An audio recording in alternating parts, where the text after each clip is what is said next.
இன்றைய தினம் இரவு பார்த்தோம்னா கட்டுநாயக்கா விமான நிலையத்துல பாதுகாப்பு பலப்படுத்தப்பட்டிருக்கின்றது. எதற்காக என்று சொன்னா, இலங்கையில தேடப்பட்டு வந்த 2 குண்டர் கும்ப தலைவர்கள் துபாயில இருந்து இலங்கைக்கு நாடு கடத்தப்படுகிறார்கள். இந்த 2 பேரும் இன்றைய தினம் இரவு இலங்கைக்கு கொண்டு வரப்படுகிறார்கள். இதனாலதான் இலங்கையினுடைய கட்டுநாயக்கா விமான நிலையத்துல பாதுகாப்பானது பலப்படுத்தப்பட்டிருக்கின்றது. இந்த 2 பேர்ல ஒரு ஆளை பார்த்தோம்னு சொன்னா, இலங்கையில கொலைகள் மற்றும் ஏமாற்றி பணம் பறித்தல் வழக்குகளோட தொடர்புடைய நபர்.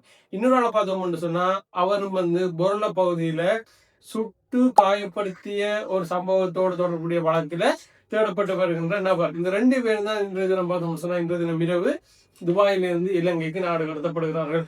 ஒரு ஆள் பேர் பஸ் லலித், இன்னொரு பேர் என்னன்னு சொன்னா வானத்தே சத்து. இந்த 2 பேரும் தான் இன்றைய தினம் நாட்டுக்கு கொண்டு வரப்படுகிறாங்க. இந்த 2 பேரை பற்றிய டீட்டெயிலான விஷயங்களை இன்றைக்கு இந்த வீடியோ நாங்க பார்க்க போறோம். நீங்க நம்ம சேனலை சப்ஸ்கிரைப் பண்ணாங்கன்னு சொன்னா ஒரு சப்ஸ்கிரைப் பண்ணிட்டு வீடியோ தொடர்ந்து பாருங்க. ரைட், முதலாவது பஸ் லலித். இந்த பஸ் லலித்தை பார்த்தோம்னு சொன்னா லலித் கனங்கரா, இவர் தான் இந்த பஸ் லலித்னு சொல்லி அழைக்கப்படுகிறார். இவரை பார்த்தோம்னு சொன்னா 2025ஆம் ஆண்டு நவம்பர் மாசம் துபாயில ஒரு அடுக்குமாடி வளாகத்துல வச்சு கைது செய்யப்பட்டிருக்கு. இதற்கு காரணம் என்னன்னு சொன்னா, இவர் துபாயில வச்சு கைது செய்யப்பட்ட காரணம் என்னன்னு சொன்னா, இவருடைய நெருங்கிய கூட்டாளி ஒரு ஆள் இலங்கையில கைது செய்யப்பட்டிருக்கு.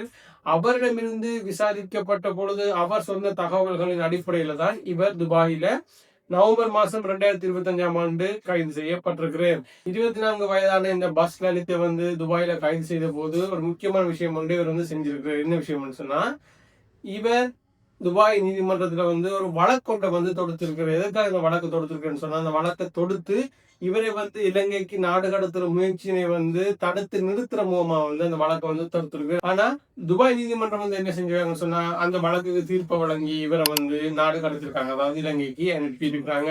இதன் விளைவாக பார்த்தோம்னு சொன்னா, இன்றைய தினம் ஆகஸ்ட் மாதம் 24ஆம் தேதி இன்றைய தினம் இரவு இலங்கைக்கு இவர் கொண்டு வரப்படுகின்றார். அடுத்த ஆள் சொல்லி பார்த்தோம்னு சொன்னா வானத்து சத்துர், அதாவது கவிஷ்க மதுஷான் அபே விக்ரம என்று அழைக்கப்படுகின்ற வானத்தை சத்து.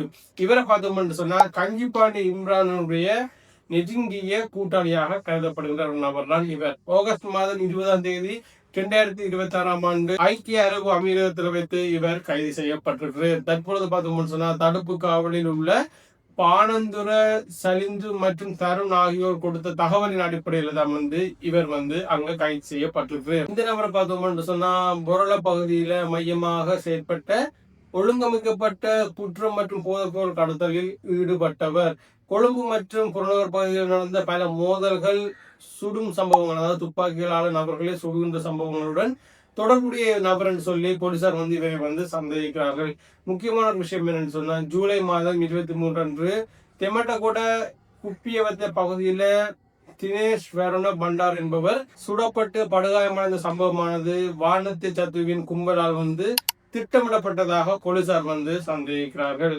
இவரை கைது செய்ய போது இங்க இலங்கையில ஒரு சம்பவம் பதிவாகி இருக்குது. அது என்னன்னு சொன்னா, இவருடைய கூட்டாளி ஒருவரின் வீடு என கருதப்படுகின்ற பொருள்ல லெஸ்லி ரணகம மாவட்ட பகுதியில் உள்ள ஒரு வீடு ஒன்றின் மீது கிரனைட் குண்டானது, கைக்குண்டு உண்டானது வீசப்பட்டிருக்கின்றது. ஆனா அந்த கைக்குண்டானது வெடிக்கவில்லை. மோட்டார் சைக்கிளில் வந்த ஒரு நபரை இந்த கைக்குண்டை வீசிவிட்டு சென்றிருக்கிறார். அந்த தொடர்பான சிசிடிவி காரணங்கள் தற்பொழுது போலீசாரால கைப்பற்றப்பட்டிருக்கின்றது. இந்த 2 நபர்களும் இலங்கைக்கு கொண்டு வரப்படுகின்ற இந்த விடயத்துல பார்த்தோம்னு சொன்னா, மத்திய குற்றப்புலனாய்வு பணியக பணிப்பாளர் மூத்த போலீஸ் அத்தியட்சகர் கமல் ஆரியவன்ச தலைமையிலான ஒரு சிறப்பு குழுவும் மாநில புலனாய்வு சேவை மற்றும் சிஐடி அதிகாரிகளுடன் இணைந்து ஐஜிபியின் அறிவுறுத்தலின் பேர்ல ஏற்கனவே துபாய் சென்றிருக்கிறாங்க. இந்த குழு தான் பார்த்தோம்னு சொன்னா சமீபத்துல ஷிரான் பாசிக்கையும் இலங்கைக்கு கொண்டு வந்த குழுவாகும். இந்த இருவரும், அதாவது பஸ் லலித் மற்றும் வானத்தை சத்து, இன்றைய தினம் இரவு இலங்கைக்கு இறங்கியதும் நேரடியாக சிஐடியிடம் ஒப்படைக்கப்பட்டு வாக்குமூலம் பதிவு செய்யப்படும் சொல்லி எதிர்பார்க்கப்படுகின்றது. இந்த கைது நடவடிக்கையானது தற்பொழுது தடுப்பு காவலில் உள்ள பானந்துர சரிந்து வழங்கிய தகவலின் அடிப்படையிலே சாத்தியமாகி இருக்கின்றது. ஷிரான் பாசி, பஸ் லலித், வானத்து சத்து, இந்த மூவரும் ஒரே காலகட்டத்துல துபாயிலிருந்து இலங்கைக்கு கொண்டு வரப்படுவது இலங்கை போலீஸ் மற்றும் துபாய் போலீஸின் ஒத்துழைப்பானது புதிய கட்டத்திற்கு சென்றிருப்பதை எடுத்து காட்டுகின்றது. இந்த கைது நடவடிக்கைகள் தொடர்பான உங்களுடைய கருத்துக்களை கமெண்ட் செக்ஷனை பதிவு செய்யுங்க. இந்த வீடியோ லைக் பண்ணிட்டு உங்க ஃப்ரெண்ட்ஸுக்கு ஷேர் பண்ணுங்க. இன்னொரு வீடியோவில் உங்களை சந்திக்கிறேன். நன்றி.